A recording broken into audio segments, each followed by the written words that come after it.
Hello and welcome to the very first Urban Creative Box. Thank you so much for ordering your June box. I'm so excited to get going with this tutorial and I can't wait to see everything you guys create with this. I would love for you to tag me on Instagram or shoot us a direct message at the Urban Creative Box Instagram on Facebook. And without further ado, we're just going to get going. And with this tutorial, I'm going to first start out by just explaining everything that we have. So you have all of your fluid acrylics here. You have your emerald color. Love it. Your like nice baby pink, almost a blush color. And then of course you have white. So get it together. Come on now. And then of course you have your palette knife here on the left, and then I just threw in an extra little mixer just for any mixing purposes you might need. Just threw it in there for extra. All right, and then of course you have your gold foil, and we won't bring that out till later. And then you have your, of course, your 8x10 canvas that came at the bottom of your Urban Creative Box, kind of underneath all of that extra pretty confetti that I threw in there. Okay, so let's get everything situated. I'm just going to move everything around, straighten out my canvas. Sorry that this is kind of sideways, guys. Get it together. Okay, so I'm gonna shake up each color really well before we use it. I mixed up these paints for you. They're already nice and fluid, but definitely mix them up and make sure that they're ready to pour. Okay, so I'm gonna take this white. No, I'm not. Katie, what are you doing? What are you doing? Oh, I have messy hands. Is that what we're doing? Okay, now I'm gonna take this white. And I'm going to start to just do like a light pour. We don't want to use all of the white, just a little bit. This is just our first layer that we're putting down here. So I'm just going to lightly pour it across. I want to make sure that we get a nice amount of coverage, but you don't have to cover the canvas top to bottom with no spaces in between. I'm going to grab emerald now. I'm going to do the same thing, a little bit lighter, so not as much paint. And I'm just going to kind of fill in the spaces in between. We really just want a nice amount of paint to work with. Okay, so again, same exact thing, just really lightly pouring. These paints are really full, so you'll barely just have to tip those little jars to just get a very small amount out. Again, not looking for full coverage, just want a nice amount on your canvas. Okay, so now I'm going to pick up the canvas carefully. It can be quite messy. And I'm going to move it around side to side, really just get that paint to spread and smooth out on its own before we go in with our palette knife. So I'm just tilting that canvas. The paint's pretty thick, so it should hold its own. It shouldn't run everywhere. All right, now I'm grabbing that palette knife and we are going to start smoothing this out. Now is when we want that full coverage. So we want to cover out all the way to the edges and all top to bottom, but we don't want to mix the two colors together to create kind of a light green. We really just want them to intermix with each other just enough to spread across the canvas and not blend together, if that makes sense. Okay, there we go, across all the edges. These canvases are gallery wrapped, meaning that the canvas wraps around the edges, so the dripping and everything is great. We want that. You can make sure that all the edges are completely covered. I really like the drip effect, so I just left it as is. So with this layering, you're going to get those cells there that I'm pointing at. They're a really cool effect. We're going to be pouring a lot more paint, so we're probably going to be covering up a lot of them, but for future fluid acrylic pieces, if you ever do more pouring, that's just a really fun way to get that fun cell effect, is just layering those colors on top of each other. All right, so I'm just finishing out my edges, smoothing everything out. And right now we just kind of have a big muddy mess of green and white, but that's perfect. That's what we're looking for. We're just looking for a nice base at this point. Everybody's is going to look really different, so no worries. All right, and then I'm going to go in with our blush color. Again, in between each color, just make sure you're really shaking up a new color before you open it to make sure you get all of those colors blended, like I said in the beginning. Okay, so I'm going to start pouring, but this time I'm going to do it a little bit differently, a little bit more strategically. I'm going to pour in circles, and you can do this however you like around your canvas. I think I did about 3 or 4, starting with those just pink circles. The finished painting, it almost looks like a bunch of geodes, almost like abstract geodes. So that's just what a nice thing to keep in mind for shape-wise. God, my voice is cracking again. Okay, so I have my pink poured. I'm now going to go in with white right over the top of that. So just layering that right in the middle, right in the center. And I'm not using a lot of paint. Again, just enough to see the next color and to start pushing those colors out a little bit. Now we'll layer with green, again, right in the middle. And you can start to make different kind of shapes. These don't have to be perfect circles. They're not going to be in the end anyways. Okay, again, tilting that canvas to stretch out the paint and really just make some different shapes and just get those paints to kind of blend and flow together.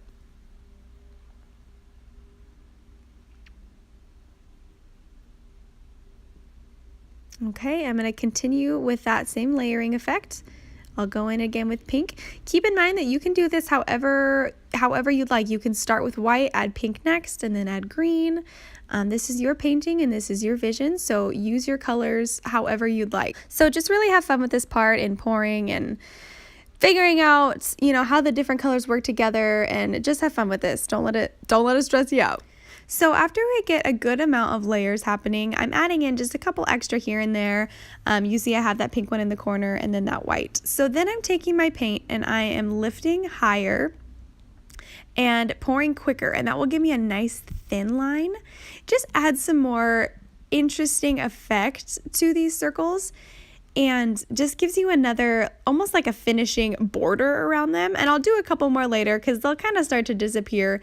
But the way that you get that effect is to just lift that jar up higher and pour quicker.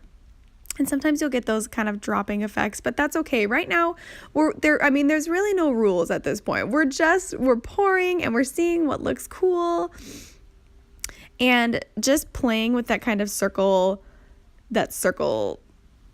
idea. Okay, and I don't necessarily like the colors that are happening right now, so I'm just going to add more. Again, with that higher up pouring technique, some thinner lines.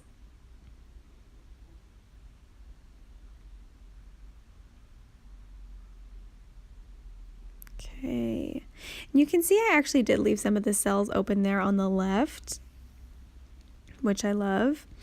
All right, and tilting that canvas again, flowing everything together, spreading those shapes out. You know the drill at this point.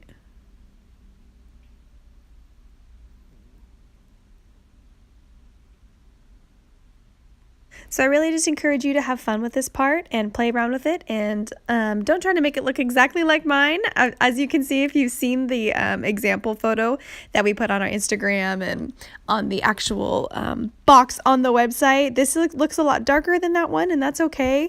I used a lot more emerald in the beginning, so everything is going to come out differently. That's kind of the excitement that we have with fluid painting. Okay, let me move some of this mess out of my way. And then, this is the very exciting part, my friends. We are going to start with gold foil. The best.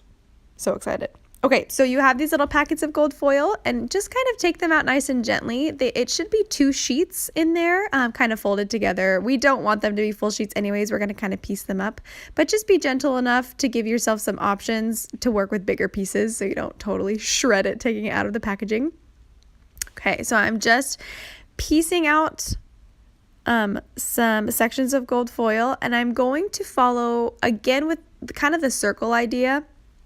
So I'm going to put it, I really liked the effect of putting it right smack in the middle first to give myself a nice base. Okay, so just in the middle of that one as well. And the last one there. The gold foil will just stick to your wet paint, so no worries there. All right, and after I get a layer of gold foil, I'm still seeing some colors that I'm not loving, so just feel free again. Just because we're adding gold foil doesn't mean you have to stop pouring if you still have paint left over. So I'm just adding some different lines and different interesting things. My emerald green really kind of is taking over, so just lightening it up a little bit.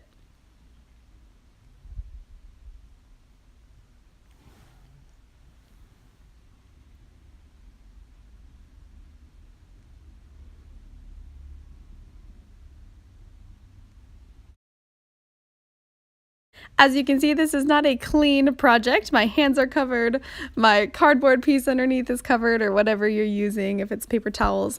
It's just messy, so just embrace it. Embrace the mess. Okay, so now I'm going to continue with more gold foil. Again, following those same kind of geode shapes we have, I'm now going to add in some on the outer edges. This gold foil is no joke, sticks to the fingers. Okay, again, grabbing just smaller pieces and placing them around each geode shape. And you can definitely, once you get the gold foil on your on the painting, if it's looking a little bit too square, like you didn't rip up the edges enough, you can definitely go in with your fingers, or it would be a great time to use that extra little kind of tongue depressor I put in there to just kind of wiggle them around and shape them and fold them once they're on the painting. So you can definitely do that. Okay, so you can see I'm taking really small pieces and just kind of adding them one by one around and really defining those kind of interesting wobbly circle shapes that we have going on. I keep saying geode. We're not really painting geodes. It's kind of what it ended up looking like. So I keep saying that, so forgive me. But I'm just really defining those different shapes so that we can really, the eye really is trained to look at this in different shapes rather than just kind of one big fluid painting. Unless that's what you're going for, and by all means put this gold foil wherever you'd like. You can put it in crazy patterns or all in one spot or whatever you are feeling. I am all about pushing the creativity.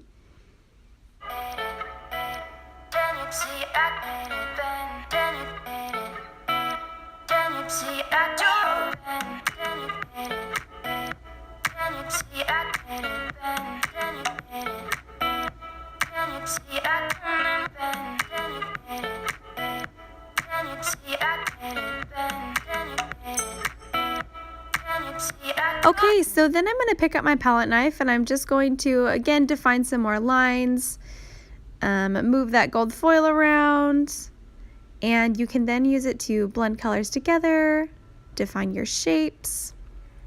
There's lots of different ways you can do that, as you can see, by either pouring more paint or dragging paint that's already on the canvas into the shapes that you like. And again, any leftover paint I'm just using to brighten up some areas. You can see I don't have very much left, but you know, none of it will go to waste. I will use all of it.